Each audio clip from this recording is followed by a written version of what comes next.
Willie D Live. What's up, family? That's my boy, and I want to see him get justice. Those are the words of Jayvon Williams. Who is Jayvon Williams? Jayvon is Nolan Wells' best friend. Nolan Wells is the 18-year-old who was brutally murdered in Mississippi while on a boat trip with his white friends. Now, law enforcement won't say that he was murdered. In fact, they're acting as though there was no foul play. They're acting as though somehow, some way, Nolan either committed suicide or he just slipped and fell and drowned or some kind of way. Even though his friends were acting suspicious and they changed their stories and they went dark, they took down their social media accounts. First, they put them on private, then they deleted them altogether.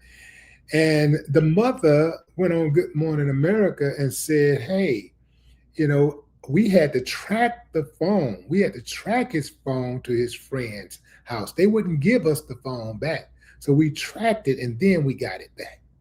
So family, you tell me, what do you think happened when Nolan was out there on that boat with these boys right here? What do you think happened? Now, I only need intelligent people to respond because I'm telling you, fam, I was checking out an article on TMZ about this, and I saw people in the comments saying things like, wow, that guy really is speaking well.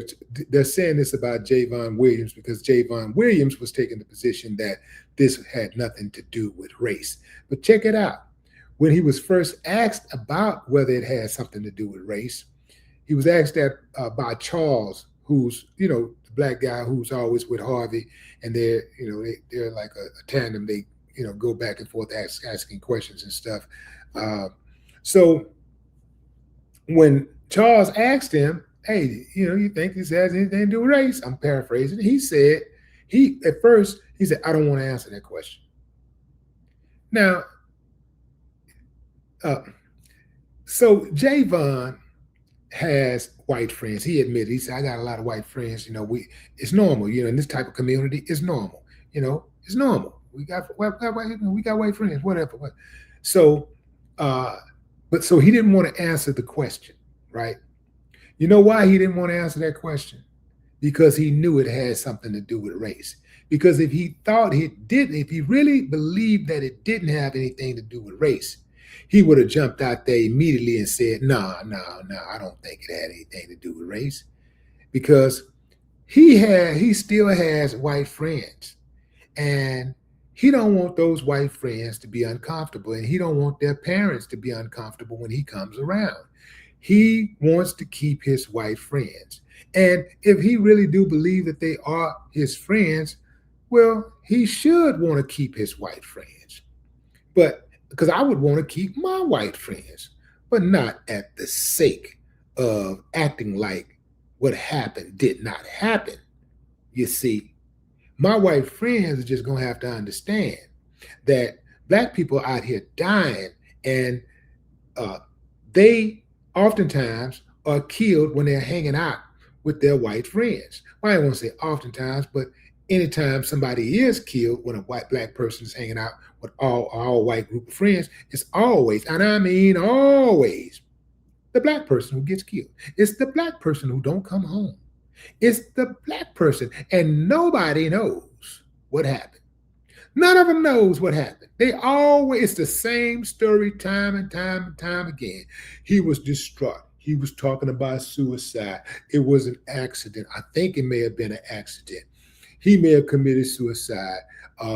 We don't know what happened. Like they initially said, these dudes right here initially was like, oh, we don't remember. At first, we don't remember. So somebody probably said, that ain't going to work. Come up with something better. He got on another boat, And let me tell you something, fam. In these type of situations, we're talking about Mississippi also. Remember that. In these type of situations, I would not be surprised one iota if law enforcement didn't coach him. Law enforcement comes on the scene when black people end up dead in these type of situations. Invariably, law enforcement shows up and immediately rules it a suicide. In fact, I think they come up with suicide before they even go out there. I think when they hear about black kid missing, or what's the circumstance? I don't know. It's our friend, and who are you? And I look, is everybody there white? Okay. Hey, come on, Bob. We got a suicide. Black kid and drowned, killed himself or something. Yeah, we got suicide. I really do believe that's what's going on because they're too consistently on code. The way these things turn out the outcome is too consistent. It's like they never say, okay, this one right here, okay, somebody did. That is foul play. We do suspect foul play. They always say immediately, suicide. We suspect suicide. Suicide. It's never we suspect foul play. It's always we suspect suicide. Now, why is that? Law enforcement is on code, especially in Mississippi. Now that do not give Texas a pass. It don't give Florida a pass. It don't give Alabama a pass. It don't give South Carolina, North Carolina, Virginia a pass.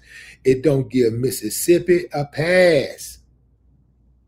Yeah, it don't give Tennessee a pass. It don't give California a pass. New York, Chicago, Minneapolis, all of y'all. Some of y'all be thinking that just because y'all live up top, or y'all live on the East Coast or the West Coast, it don't go down out there when y'all see what these people doing in y'all cities and states also. Some of y'all got it bad looking at what's going on in the South. Yeah, South, I ain't surprised. It's the South. If it's in the United States of America, I ain't surprised. I don't give a damn if it's in Ohio or Wyoming, Iowa, Idaho, Utah. If it go down in America, I'm not surprised. This boy has been compromised because when you have white friends, oftentimes people bite their tongue and they don't speak as openly because they don't want to make their white friends uncomfortable.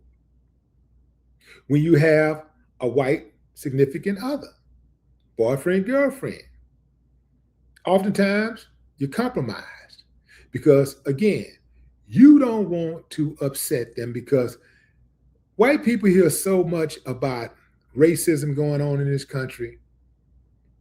The last person they want to hear about, hear that they call complaining is their spouse. And when their spouse talk about these type of things, oftentimes they're going to get some pushback. And now they got to go to each one of them. They got to go to neutral corners. They got to go to their neutral corners and then try to figure out a way to come back together, patch everything up, and make everything cool again. So this boy is compromised. He's compromised by his relationship in close proximity to whiteness. He's compromised. Now, here's the thing. See, I got several white friends. And my whole thing has always been, and my white friends listening to this podcast, they know how I am. They bought my records. They've listened to my records. They've listened to me in the community. They've heard me speak at events. They know how I feel about this racism stuff. They know how I feel about injustice. They know. And so I'm going to call a strike, and a ball. Is it all white people? No, it's never all anything. It's never all black people, anything. But these uncivilized mutts are not going to get a pass. If you are my white friend and you can't distinguish the good from bad, wrong from right, evil from good. If you can't do that, you ain't on my side. If you can't understand what we go through, and you'll never completely understand, but let me put it like this. If you can't empathize with what we go through and understand that when people are wrong, they have a right to complain But then after they complain, they got to do something about it. So in my way, I do something about it on a daily basis. And one of the ways that I do something about it is bring awareness to stories like this. And I'm not going to stop. I'm not going to stop speaking out about what's going on out here so nobody can feel comfortable. Not even my black friends, because some of my black friends get uncomfortable about this sometimes. You know, they don't want to talk about it. They just think that, hey, man, let me just close my eyes really, really tight and maybe all of this racism stuff will go away. Yeah? You think so? I remember Morgan Freeman saying, being asked one day what this guy, the interviewer, said, so how do we stop this racism? How do we stop it? And Morgan Freeman, with all of his years of wisdom, with all of the life he's lived and everything he's seen, said, just stop talking about it. Just stop talking about it. Stop talking about it. Well, Morgan Freeman may as well have closed his eyes and just wished it away. Stop talking about it. Imagine going to the doctor and you say, doctor, something's wrong with me. You know, I got a pain in my knee. And it's really, really hurting me. And the doctor say, and you say, well, how can I get rid of it? And the doctor say, well, stop talking about it. Just stop talking about it. It'll go away. Imagine some person having cancer going to the doctor for a treatment. The doctor does a biopsy and determines, yeah, you got cancer. And you say, okay, all right, what's the plan, doc? What we gonna do? How we gonna get rid of this cancer? Well, we won't stop talking about it. Just stop talking about it. Man, if you don't get out of here with that ignorant nonsense. And see, what they'll do also, fam, is like when you speak out, especially if you got a prominent voice, what they'll do is they try to gaslight you and they'll try to shame you, saying things like, oh, he's a grifter. Oh, he's a what's some of them other words they like to use? A race baiter. It's a race baiter. You know, they want you to be silent so they can be comfortable. Ain't none of that shit gonna work with me. I'm telling you straight up. Ain't none of it ever work. I've been doing this for 37 years now. 37 years calling a strike and a ball a ball. I love all y'all. The ones who love me. You love me, I love you. You hate me, I hate you 1,000,000 times more. And ain't nothing you can do to make me like you. Nothing you can do to make me like you. Nothing you can do to make me respect you. Yeah, and it's absolutely nothing you can do to make me fear you. But what say you, fam? Drop a comment. I'd love to hear your thoughts. No more talk.